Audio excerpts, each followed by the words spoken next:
Tuhan bersamamu.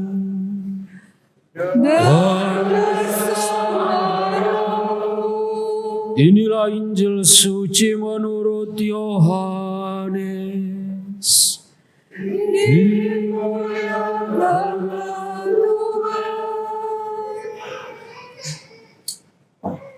Sesudah bangkit dari antara orang mati, Yesus menampakkan diri lagi kepada murid-muridnya di pantai Danau Tiberias. Ia menampakkan diri sebagai berikut. Di pantai itu berkumpul Simon Petrus, Thomas yang disebut Didimus, Natanael dari Kana yang di Galilea, anak-anak Zebedeus, dan 2 orang murid Yesus yang lain. Kata Simon Petrus kepada mereka, "Aku mau pergi menangkap ikan." Kata mereka kepadanya, "Kami pergi juga dengan engkau." Mereka berangkat lalu naik ke perahu. Tetapi malam itu mereka tidak menangkap apa-apa. Ketika hari mulai siang, Yesus berdiri di pantai. Akan tetapi murid-murid itu tidak tahu bahwa itu adalah Yesus. Kata Yesus kepada mereka, "Hai anak-anak, apakah kamu punya ikan?" Jawab mereka, "Tidak." Lalu kata Yesus kepada mereka, "Tebarkanlah jalamu di sebelah kanan perahu, maka akan kamu beroleh." Mereka pun menebarkannya, dan mereka tidak dapat menariknya lagi karena banyaknya ikan. Lalu murid yang dikasihi Yesus itu berkata kepada Petrus, "Itu Tuhan." Ketika Petrus mendengar bahwa itu adalah Tuhan, maka ia mengenakan jubahnya, sebab ia tidak berpakaian, lalu terjun ke dalam danau.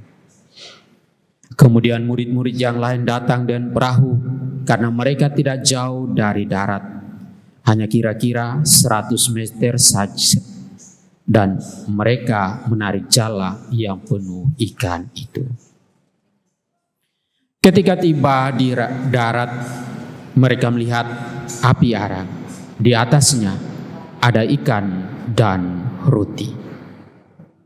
Kata Yesus kepada mereka, "Bawalah beberapa ikan yang baru kamu tangkap itu."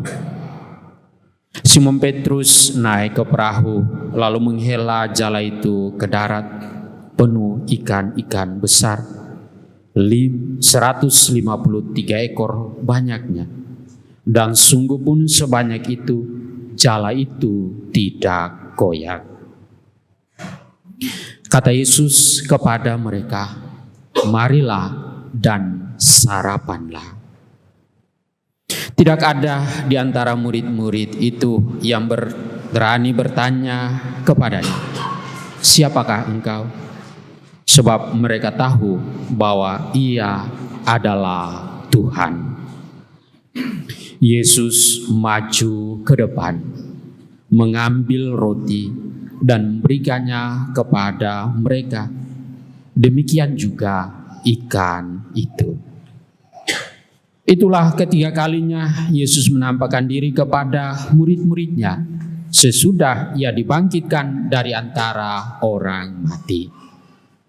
Sesudah mereka sarapan, Yesus berkata kepada Simon Petrus, "Simon, anak Yohanes, apakah engkau mengasihi aku lebih daripada mereka ini?" Jawab Petrus kepadanya, "Benar Tuhan, engkau tahu bahwa aku mengasihi engkau." Kata Yesus kepadanya, "Peliharalah anak-anak dombaku."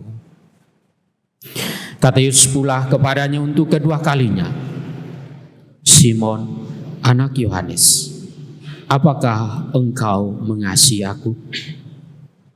Jawab Petrus kepadanya, "Benar Tuhan, Engkau tahu bahwa aku mengasihi Engkau."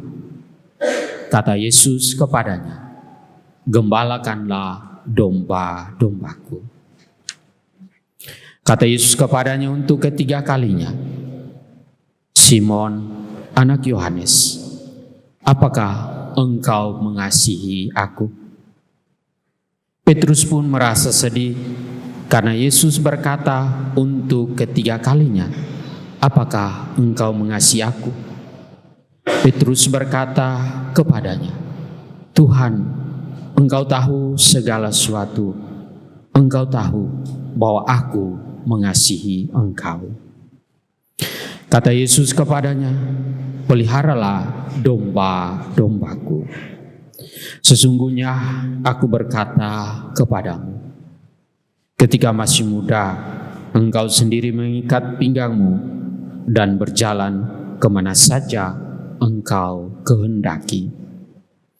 Tetapi jika engkau sudah menjadi tua, engkau akan mengulurkan tangan dan orang lain akan mengikat engkau serta membawa engkau ke tempat yang tidak engkau kehendaki."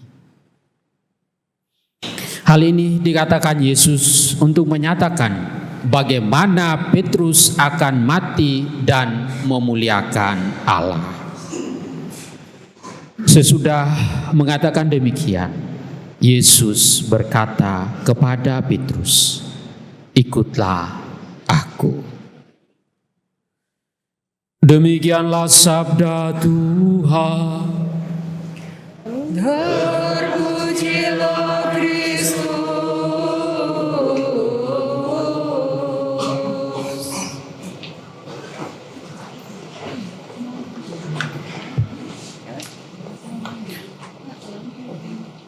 Bapak, Ibu, saudara-saudari, orang muda, remaja, anak-anak umat beriman yang terkasih dalam Tuhan kita Yesus Kristus.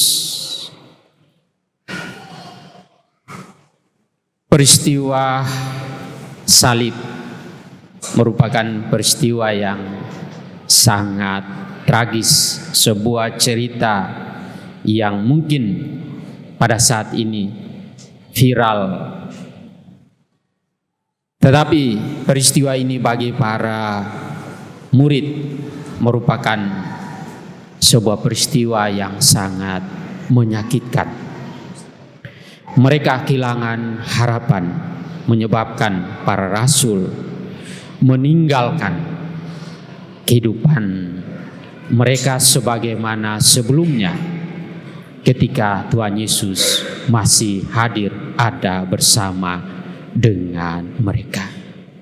Kematian Yesus mengguncang iman mereka sehingga mereka memutuskan untuk kembali ke rutinitas hidup mereka yang lama, yaitu sebagai para nelayan. Tetapi apa daya ketika mereka kembali ke rutinitas mereka itu sebagai seorang nelayan.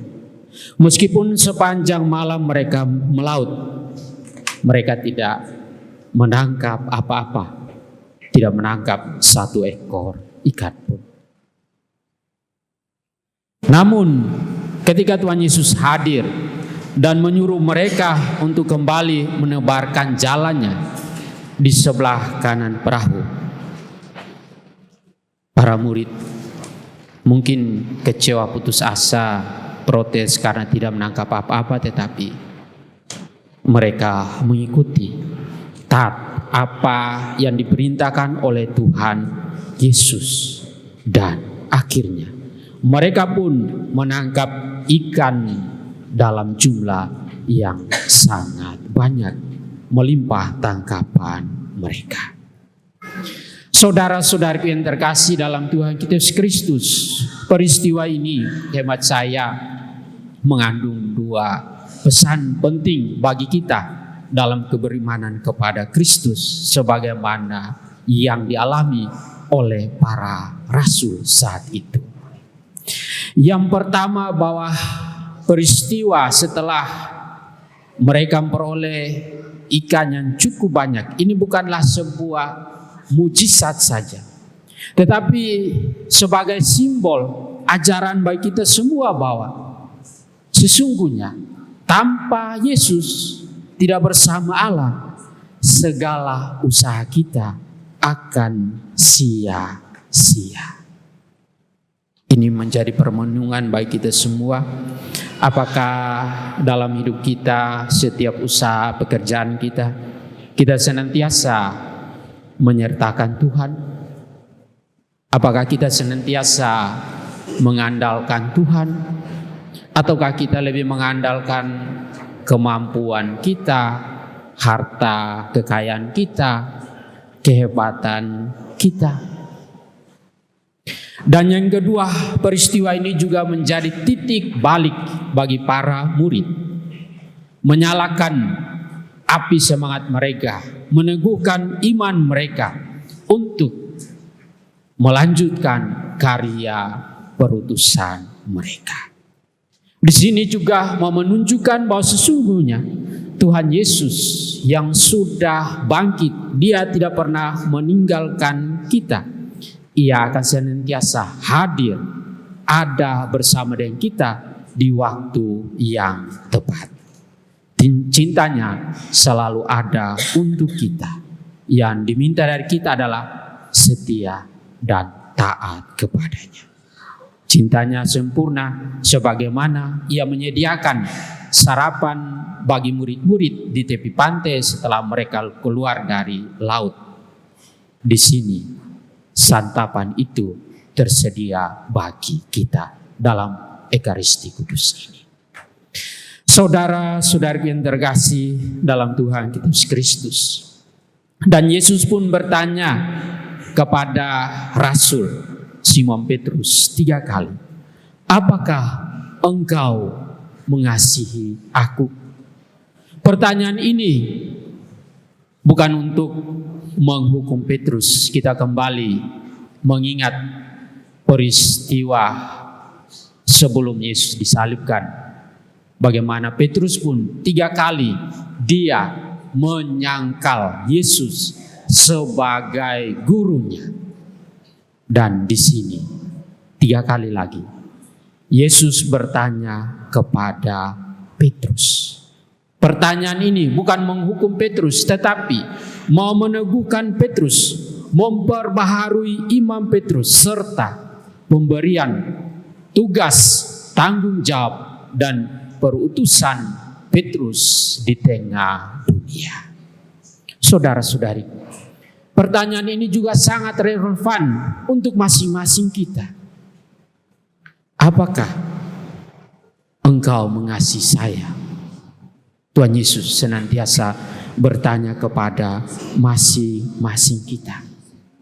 Dan di sini Yesus tidak menuntut kesempurnaan, tetapi kasih yang tulus, komitmen yang harus dinyatakan dalam tindakan, bukan hanya sebatas pada kata-kata. Maka kasih kepada Tuhan Yesus bukan hanya dengan program-program yang bagus, rencana-rencana yang bagus, pidato-pidato yang menarik, membuat orang kagum, tetapi dalam tindakan yang nyata, bagaimana melayani, bagaimana memberi perhatian, cinta, bagaimana ada, hadir dan bersama, menjadi rasul kasih. Dan demikian iman kepada Allah bukan hanya di dalam hati atau hanya dalam analisa di otak kita saja, atau bukan hanya rajin berlutut dan berdoa, atau bukan hanya rajin untuk menghadiri perayaan Ekaristi, tetapi harus menyata dalam tindakan kita sehari-hari, di tengah keluarga kita, sebagai ayah, ibu, orang tua, anak, suami, istri, di tengah lingkungan bertetangga dan kebersamaan kita dalam bermasyarakat, bernegara, dan berbangsa sebagai orang Katolik. Saudara-saudari yang terkasih dalam Tuhan Yesus Kristus, Yesus sudah bangkit. Ia senantiasa hadir dalam keseharian kita. Ia senantiasa berjalan bersama kita seperti ia beserta para muridnya di pantai di tepi danau Tiberias. Percayalah, yakinlah, ketika gagal, ketika kecewa, Tuhan Yesus ada di situ, hadir bersama kita. Tetapi bagaimana membuka hati budi kita untuk menyadari, melihat kehadiran. Oleh karena itu kita belajar bahwa iman kita kepada Tuhan Yesus yang bangkit, yang sudah mengalahkan dosa, maut dan kematian, menuntut keberanian kita untuk melihat, melampaui segala kesulitan, segala persoalan, tantangan saat ini, dan mempercayai bahwa Tuhan sedang hadir dan menuntun kita saat ini menuju kehidupan yang lebih baik, yaitu pada waktunya kita akan bersama bersekutu dalam kebahagiaan abadi di hadirat Allah.